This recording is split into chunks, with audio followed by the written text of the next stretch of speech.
Welcome to Audiobooks, timeless stories warmly told. Today's story is The Story of an Hour by Kate Chopin. Knowing that Mrs. Mallard was afflicted with a heart trouble, great care was taken to break her as gently as possible the news of her husband's death.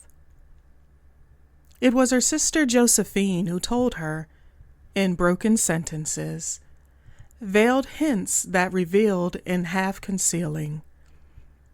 Her husband's friend, Richards, was there too, near her. It was he who had been in the newspaper office when intelligence of the railroad disaster was received, with Brentley Mallard's name leading the list of killed. He had only taken the time to assure himself of its truth by a second telegram, and had hastened to forestall any less careful, less tender friend in bearing the sad message. She did not hear the story as many women have heard the same, with a paralyzed inability to accept its significance. She wept at once, with sudden wild abandonment, in her sister's arms. When the storm of grief had spent itself, she went away to her room alone. She would have no one follow her. There stood, facing the open window, a comfortable, roomy armchair. Into this she sank, pressed down by a physical exhaustion that haunted her body and seemed to reach into her soul. She could see in the open square before her house the tops of trees that were all aquiver with the new spring life. The delicious breath of rain was in the air. In the street below, a peddler was crying his wares.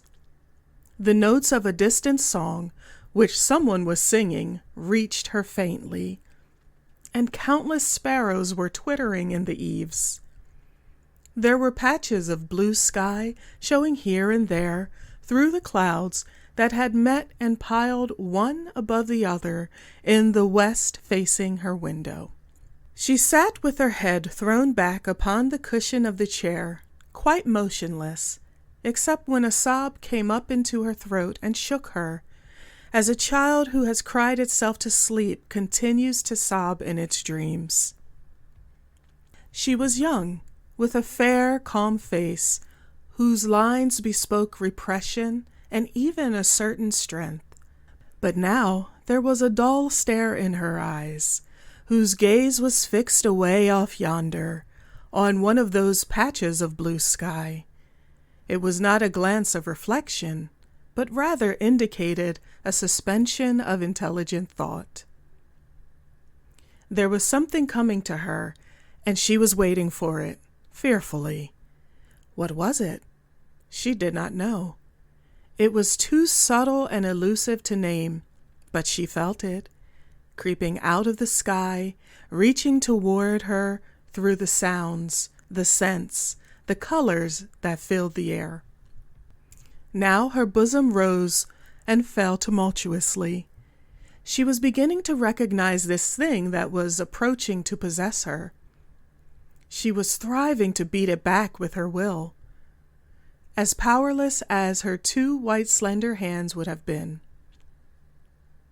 When she abandoned herself, a little whispered word escaped her slightly parted lips. She said it over and over under her breath. Free, free, free. The vacant stare and the look of terror that had followed it went from her eyes. They stayed keen and bright. Her pulses beat fast, and the coursing blood warmed and relaxed every inch of her body. She did not stop to ask if it were or were not a monstrous joy that held her. A clear and exalted perception enabled her to dismiss the suggestion as trivial. She knew that she would weep again when she saw the kind, tender hands folded in death, the face that had never looked saved with love upon her, fixed and gray and dead. But she saw beyond that bitter moment a long procession of years to come that would belong to her absolutely, and she opened and spread her arms out to them in welcome. There would be no one to live for her during those coming years. She would live for herself.